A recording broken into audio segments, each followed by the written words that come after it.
What's up, Steeler Nation? I'm JY. This is Mike, and we are excited for a special Thursday. We have a very special guest, Pittsburgh's own FS1 Speak co-host, Joy Taylor. So let's get straight to it. Sammy, play that thing. Turn up your volume. Because you're about to listen to The Sick Podcast. Steelers Crazy. Aaron Smith shields. Flacco, Polamalu takes it home. Super Bowl 43. Pittsburgh might be bound for that thanks to number 43. The sickest Pittsburgh Steelers podcast. Sports entertainment like no other. It's gonna be sick. All right, so let's bring her in, Joy Taylor. Woo, let's do it. Black and yellow. Well, we got to see that because she might have to. You might have to buy one of those split jerseys, half Dolphin, half Steelers. I think know. If anyone could get away with that, I think that you're the person to do so. Firstly, how are you? Thank you for joining us. We know how busy you are. You're out there killing it. I love everything that you're doing, and I'm not just saying that because you always show us love. Your just your expertise and everything that you do is amazing. So I just wanted to say that first and foremost. Well, thank you guys for having me. It's always my pleasure to support anything going on in Pittsburgh. So thank you. The show's been going great. I just got off set. I'm actually still in my dressing room here. Those are all my clothes. Which way am I going? This way. This way. Those are my clothes for the rest of the week. No, it's great to be here. I'm excited for this weekend. Yeah. So, just talk about, you went to Woodland Hills. It's like 10 minutes from my house. You did time at the radio show in Miami. Your brother played for the Dolphins. Just tell us about what the Pittsburgh, Miami roots and connection just mean to you. Well, it's interesting now because now I'm on a new show. So I feel like the listeners of The Herd understood it. But now I'm seeing like it pop up on the internet like, I thought she was a Steelers fan, or I thought she was from Miami. Like, what's going on? Yeah. No, I was born and raised in Pittsburgh, Pennsylvania, in Turtle Creek, and then in Churchill. I went to Woodland Hills. I played sports at Woodland Hills. Some of my first memories in life are at the Wolverina in Turtle Creek, and I lived in Pittsburgh for 18 years. And then I went to Miami. I finished school in Miami at Barry University, started my career in Miami in the business. And also, obviously, my brother, Jason, who is from Pittsburgh, played for the Dolphins for 13 years of his 15-year career in the NFL. And one of my favorite players growing up was Dan Marino, who, of course, is a Pitt guy. So I have a lot of ties to both of these organizations. And, I think the Miami organization obviously is for a very different reason, a very personal reason, and professionally obviously covered them as well. But I grew up in Pittsburgh, and anyone from Pittsburgh knows. And if you're not from Pittsburgh and you don't know, it's sort of like a cult. You're just kind of born into it. It's assigned to you to be a Steelers fan.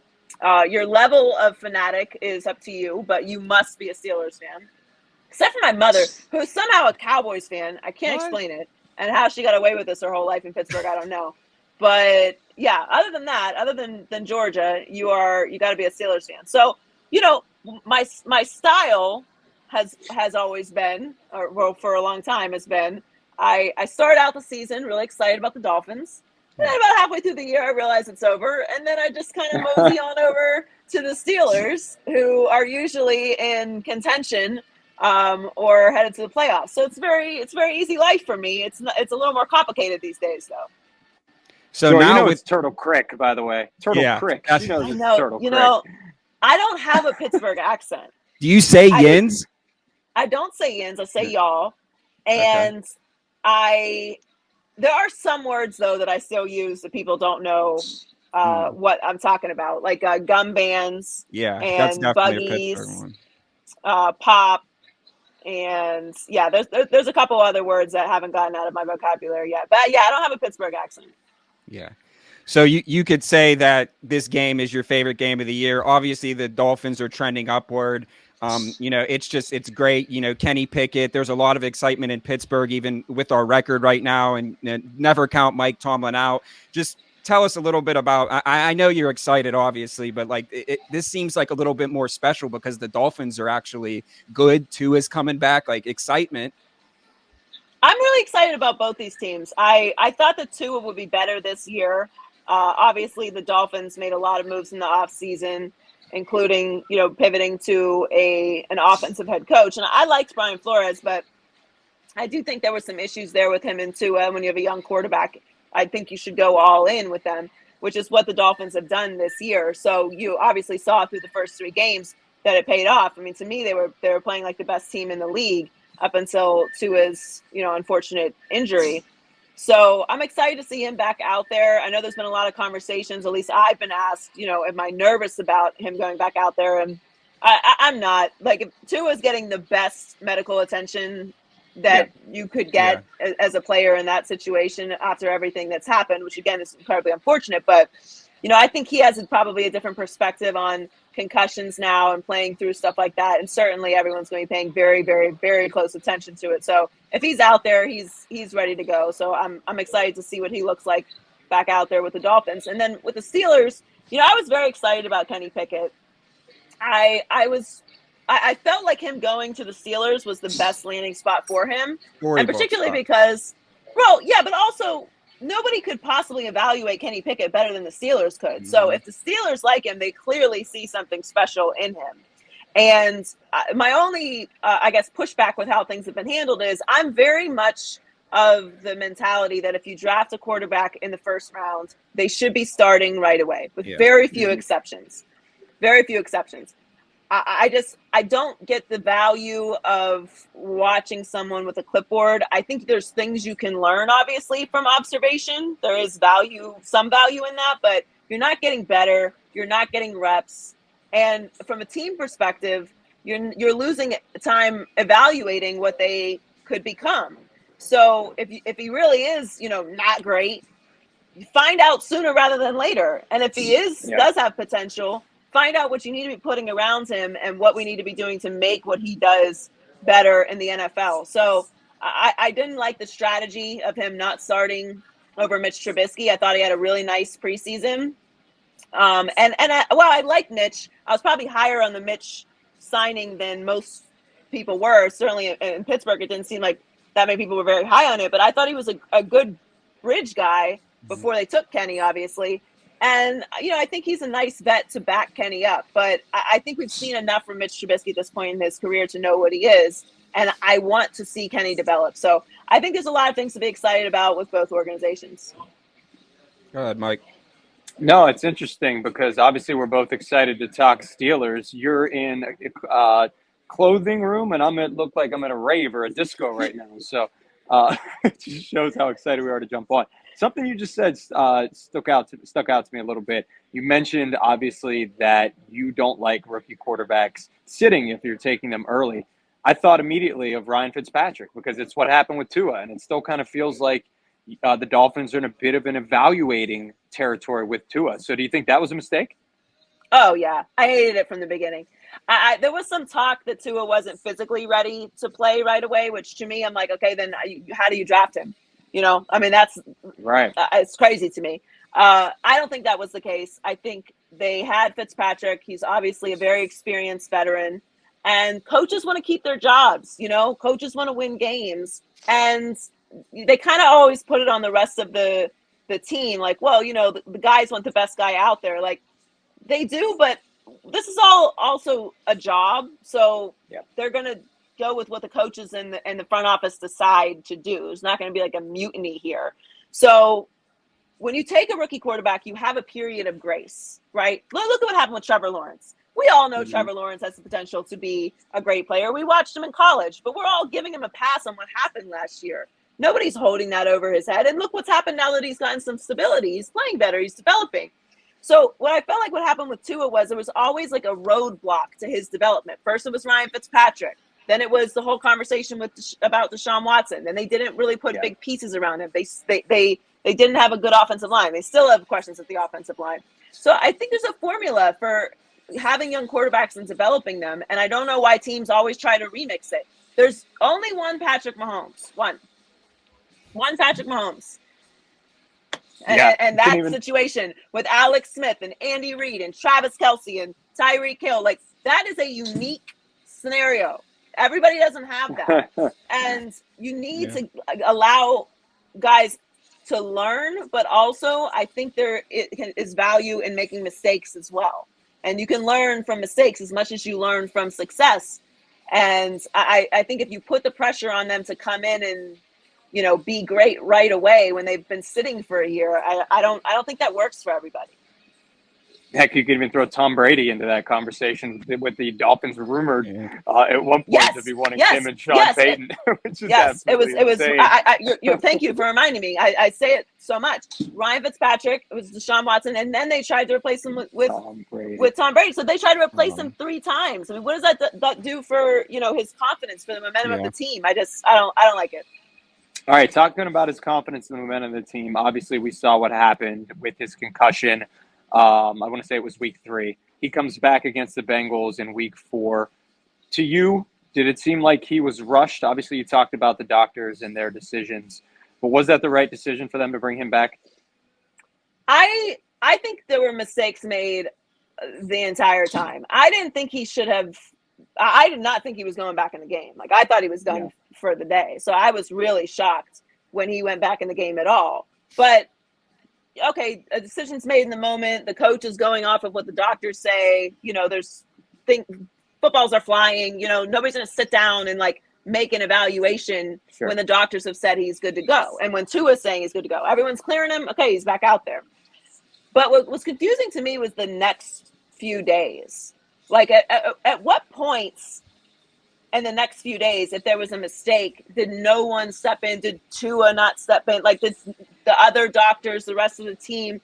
That, to me, was where the failure lied, was in that Monday to Thursday, where, okay, we made this mistake, obviously, in this game, but we see the reaction on social media. We see everyone talking about this. We watched it ourselves.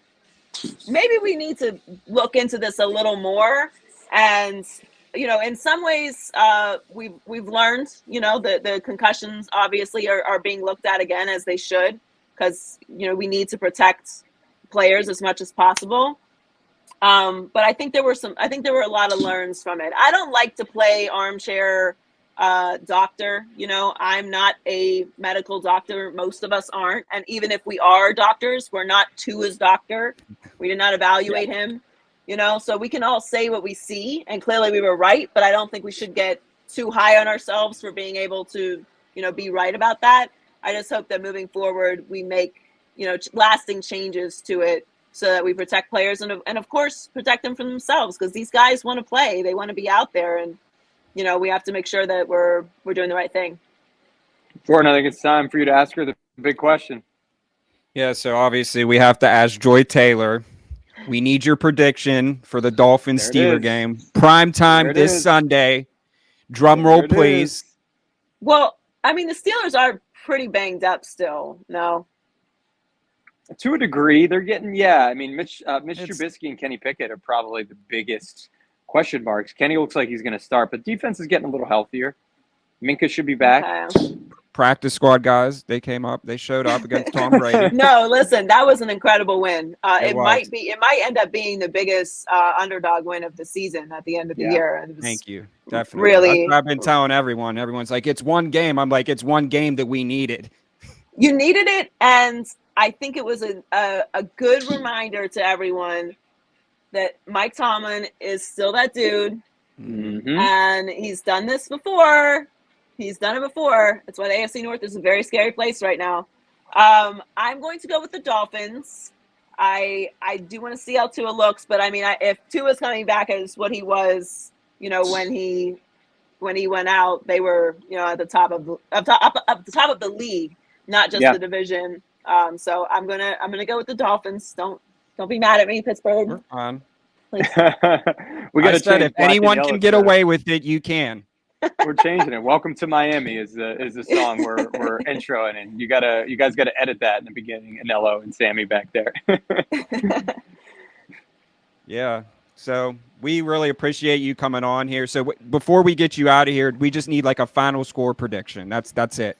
Oh, final score, I don't know. I mean, I don't think it's going to be a blowout. I'll go 23-17. Miami.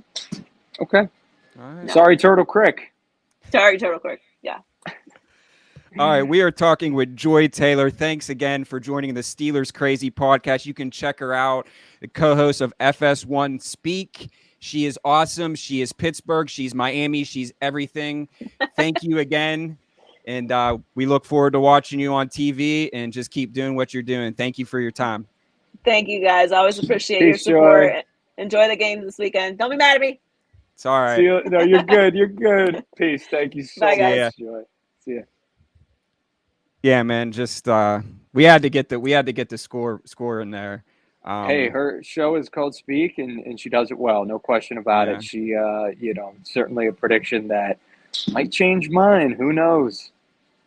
Yeah, I mean, the Steelers in primetime, I don't care if they have one win going into it. I just would never bet against the Steelers in primetime. I don't know if it's whatever Mike Tomlin puts in his coffee in the morning during primetime games. Some strong coffee. It's lasting all day until the night. Yeah. Yeah, so, I mean, you're tuning into the Steelers Crazy podcast. I'm JY. This is Mike. So make sure that you subscribe. We're going to be doing this Tuesdays. We have the Chris Wormley and Friends show. Just had the Milkman, Isaiah Loudermilk, who's playing a pivotal part moving forward on this defensive line. And, I mean, we're here. So just make sure you subscribe. And we're going to be bringing you the best guest. Thank you to Sammy for holding it down at the Sick Podcast. We're happy to be a part of it. And my prediction is that the Steelers are going to go into Miami, and Kenny Pickett is going to have the best game of his career and get his. I guess he got the win last week, but I'm talking a full game win, 4 quarters, overtime if we need it. And I think it's going to be 24-17 Steelers. 24-23 Steelers. This is my protein shake, so we'll cheers to that. Any last words? You got a prediction before we get out of here? I'm going with that. I'm going with the Steelers victory. I'll be there. I'm excited. You're literally going to be there. I may even Just run across don't streak the field. across the field. We were just thinking the same thing. You might see me on the TV. All right. Well, we appreciate everyone tuning in. As always, I'm JY. This is Michael Nicastro. You can follow him at Mic'd Up Sports. Check the little ticker down there and make sure you give us a follow. Thank you again to our guests, FS1 Speak, Joy Taylor. She is awesome. Sammy Anello, play that thing, and we'll see you next week when the Steelers beat the Miami Dolphins. Sorry, Joy. And that's a wrap. Hope you don't miss us too much until next time. Follow the Sick Podcast Steelers Crazy on YouTube, Instagram, Facebook, Google Play, and Apple Podcasts.